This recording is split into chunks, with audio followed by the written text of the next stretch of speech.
Hello అండి, నమస్తే. నేను మీ సంధ్య. వెల్కమ్ టు సంధ్యాస్ వంటల పుస్తకం. ఈరోజు మన వీడియోలో ఈ కృష్ణాష్టమికి కృష్ణుడికి ఎంతో ఇష్టమైనటువంటి అటుకులతోటి ఇవాళ అటుకుల లడ్డు ఎలా చేయాలో ఏంటో చూద్దాం.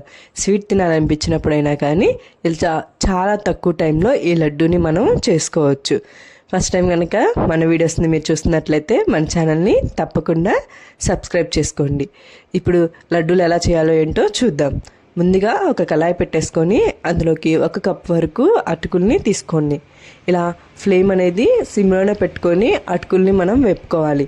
ఫ్లేమ్ అనేది కనుక హైలో పెట్టుకున్నామంటే అటుకులన్నీ మాడిపోతాయి, లోపల పచ్చి పచ్చిగానే ఉంటాయి. కాబట్టి మనం ఫ్లేమ్ని సిమ్లోనే పెట్టుకొని అటుకులన్నిటినీ మనం బాగా ఫ్రై చేసుకోవాలి. అటుకులు అనేది కొంచెం తీసుకొని ఇలా చేత్తో నలుపుతుంటే మనకి అటుకులు పొడుము అయిపోతూ ఉండాలి. అప్పుడు మనకి కరెక్ట్గా ఎగిపోయినట్లు. అలాంటప్పుడు ఒకసారి కలిదిప్పుకొని స్టవ్ ఆఫ్ చేసుకొని కొంచెం గోరువెచ్చగా ఉన్నప్పుడు ఒక మిక్సీ జార్ తీసుకొని ఈ మిక్సీలోకి ఇలా వేసేసుకోండి. 1/2 కప్ వరకు ఎండు కొబ్బరిని ఇలా తురుములాగా వేసేసుకోండి. ఆ తర్వాత 3/4 వరకు మనము బెల్లాన్ని తీసుకుంటున్నాము. ఇలా బెల్లం కూడా వేసేసుకొని ఒకసారి మూత పెట్టేసుకొని మనం మిక్సీ అనేది వేసుకోవాలి. ఇక్కడైతే నేను కొంచెం బరగ్గానే వేసేసుకుంటున్నాను. బరగ్గా తినడం కనుక ఇష్టం లేని వాళ్ళు మరీ మెత్తగా వేసేసుకోవచ్చు. నాకైతే కొంచెం ఇలా బరగ్గా ఉంటేనే ఎక్కువగా తింటాం కాబట్టి నేను ఇలాగే వేసేసుకుంటున్నాను.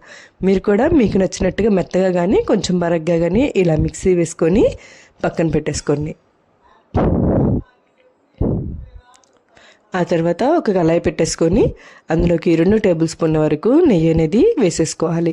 ఇలా నెయ్యి అనేది వేసుకున్న తర్వాత మనకి కొంచెం బాగా హీట్ అయినప్పుడు 2 టేబుల్ స్పూన్ వరకు జీడిపప్పు వేసేసుకొని ఒకసారి ఇలా బాగా కలిపుకోండి. ఆ తర్వాత 1 టేబుల్ స్పూన్ కిస్మిస్లను కూడా ఇందులో వేసేసుకొని ఇవన్నీ కొంచెం ద్వారగా ఫ్రై అయ్యే విధంగా మనం ఫ్రై చేసుకోవాలి. ఇలా ఫ్రై అయిన తర్వాత మనం ముందుగా మిక్సీ వేసి పెట్టుకున్నటువంటి ఈ మిశ్రమాన్ని ఇందులోకి ఒకసారి వేసేసుకోండి. ఇలా వేసుకొని ఒక 5 నిమిషాలు మనము బాగా వేగనివ్వాలి.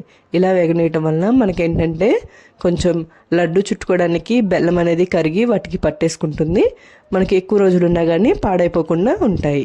సో ఇలా ఒక 5 నిమిషాల వరకు బాగా వేగిన తర్వాత స్టవ్ అనేది ఆఫ్ చేసుకుని గోరువెచ్చగా ఉన్నంత వరకు చల్లారనివ్వాలి. ఇలా మనకి గోరువెచ్చగా అయినప్పుడు మీకు కనుక మెత్తగా చేసేసుకుంటే ఇంకొంచెం నెయ్యి కానీ అలా వేసుకుంటే మనకి ఉండలు అనేవి వచ్చేస్తాయి. నేను ఇందులోకి కాచి చల్లారబెట్టినటువంటి పాలని 3 టేబుల్ స్పూన్ల వరకు తీసుకుంటున్నాను. ఇలా వేసుకొని ఒకసారి బాగా కలిసే విధంగా కలబెట్టుకొని నేను నాకు కావాల్సిన సైజులో ఇలా లడ్డూలు అనేది చేసేసుకుంటున్నాను. మీరు కనుక మెత్తగా కనుక వేసేసుకుంటే మీరు పాలు పోయాల్సిన అవసరం ఏమీ ఉండదు. కొంచెం పాలు ఇష్టం లేని వాళ్ళు ఇందులోకి కొంచెం నెయ్యి అనేది వేసుకునైనా ఇలాగా ఉండలాగా చేసేసుకోవచ్చు. మిగిలిన పిండితో కూడా మనకి కావాల్సిన సైజులో ఈ లడ్డూలన్నిటినీ ప్రిపేర్ చేసుకొని రెడీగా ఉంచుకుందాం. ఇలా ప్రిపేర్ చేసుకున్న లడ్డూల్ని కృష్ణుడికి ఎంతో ఇష్టమైన అటుకులతో చేసిన లడ్డూల్ని ఈ కృష్ణాష్టమికి కృష్ణుడికి ప్రసాదంగా పెట్టండి. మీరు కూడా ఈ కృష్ణాష్టమికి ఇలా అటుకులతోటి ఈ లడ్డూల్ని ట్రై చేసి ఎలా ఉందో నాకు కామెంట్ చేయండి. మీకు కనుక నచ్చినట్లయితే మీ ఫ్రెండ్స్ అండ్ ఫ్యామిలీ మెంబర్స్కి షేర్ చేయండి. అలాగే తప్పకుండా లైక్ చేయండి. మరిన్ని వీడియోస్ కోసం మన ఛానల్ని తప్పకుండా సబ్స్క్రైబ్ చేసుకోండి. Thank you.